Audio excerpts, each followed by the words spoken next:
আমার ছোট বোনটা ভার্সিটি থেকে ক্লাস করে সে কখন আসছে, তুমি এখনো ওকে নাস্তা দাওনি? আচ্ছা, আমি তো সব নাস্তা রেডি করে টেবিলে রাখছি, ও একটু নিয়ে খেলেই তো পারে। কি বললে তুমি? আমার একমাত্র আদরের ছোট বোন নাস্তা নিয়ে খাবে? তুমি এই কথা বলার সাহস পাও কোথা থেকে? কেন, এটা তো খুবই সহজ একটা কাজ। আমি রান্না বান্না সবকিছু রেডি করে টেবিলে প্লেট গ্লাস বাটি পর্যন্ত রেডি করে রাখছি, সামান্য নিয়ে খেতে পারবে না? আমার আম্মা কখনো ওকে নিজ হাতে কোনো কিছু করতে দেয় না, আর সেই তুমি বলো ওকে নাস্তা নিয়ে খেতে? মানে কিভাবে বলো, আমি এই জিনিসটা বুঝে উঠতে পারি না। এইগুলাই তো আম্মা ওর অভ্যাসগুলো এবং স্বভাবগুলো খারাপ করতেছে। প্রতি বেলায় অত বড় একটা মেয়েকে গালে তুলে খাওয়া দেয় কেন বলো তো? বড় কই হইছে, ও এখনো পড়াশোনা করে, ছোট মানুষ। তোমার বোনের বিয়ে ঠিক হয়েছে, আজ বাদে কাল 2 দিন গেলে ওর বিয়ে। তখন কি করবা বলো তো? তখন কি শ্বশুর বাড়িতে গিয়ে ওকে গালে তুলে তোমরা খাওয়াই দিয়ে আসবা? শোনো, আমি সেরকম পরিবার দেখে ওকে বিয়ে দিচ্ছি যাতে ও সেই জায়গায় গিয়ে রাজরানীর মতো থাকতে পারে। আমি না দেখে শুনে দিচ্ছি না, ঠিক আছে? আচ্ছা আচ্ছা, বোনের বেলায় তো এটা খুব ভালো করে বুঝলা যে এমন পরিবারের সম্বন্ধ ঠিক করছি যেখানে বউ রাজধানীর মতন থাকবে। নিজের বউয়ের বেলায় তো বউকে বউ করে এনে চাকরানি বানায় রাখছো। তো আমার বাবা মাও তো এমন পরিবার দেখে আমাকে বিয়ে দিছিল যেখানে মেয়ে রাজরানী হয়ে থাকবে। কোথায় রাজরানী হয়ে আছে বলো তো? মানে কথাগুলো আমি বলতে চাইছিলাম না, কিন্তু তোমার কথার পরিপ্রেক্ষিতে না বলে পারলাম না। যেদিন থেকে বিয়ে হয়ে এই পরিবারে আসছি তার পরের দিনই আমার কাঁধে পুরো পরিবারের দায়িত্ব তুলে দেওয়া হয়েছে।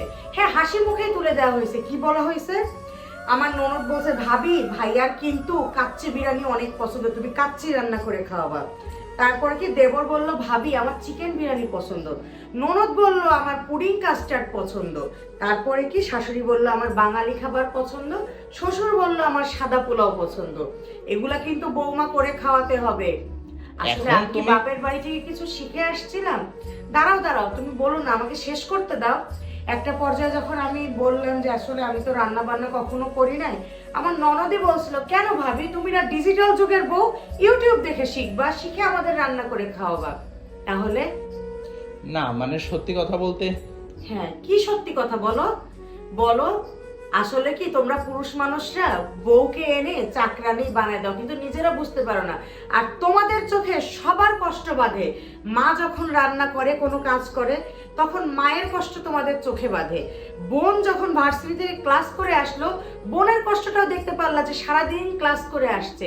ভাই ভার্সিটি থেকে আসলে, অফিস থেকে আসলে কাজের কষ্ট দেখতে পাও, কিন্তু কি আজব মানুষ বলো যে বউয়ের কষ্ট দেখতে পাও না।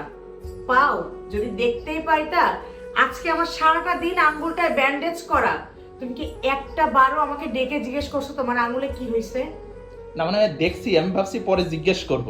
এই তো, বউয়ের বেলায় পরে জিজ্ঞেস করব। তোমাদের জন্য রান্না করতে গিয়ে প্রতিদিন হাত পরে দেখতে পাও না।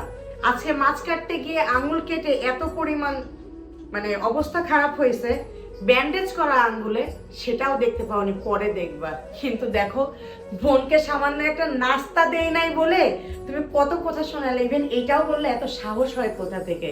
হায় রে পুরুষ মানুষ, বউয়ের কষ্ট কখনোই চোখে দেখো না।